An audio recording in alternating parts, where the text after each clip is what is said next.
Welcome again! This is the second part of the video, so let's start. Do you remember the example of Bermuda Triangle? Okay, let's imagine the same scene but now in the past. Last July, Felix left Miami, but he never arrived. Some of these deductions can be: he must have been nervous, he must have crashed. As you can see, this type of deductions are different. The time tense changes. When we are talking in the past, we use must have plus past participle to say that something was true in the past. For example, she must have been in love with my cousin.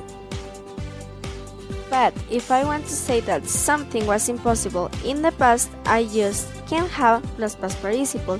For example, she can't have felt in love with me because she can't have found happiness with me.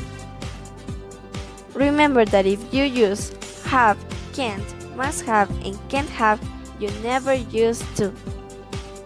Thanks for watching this video, and if you have any question, I can solve it at class.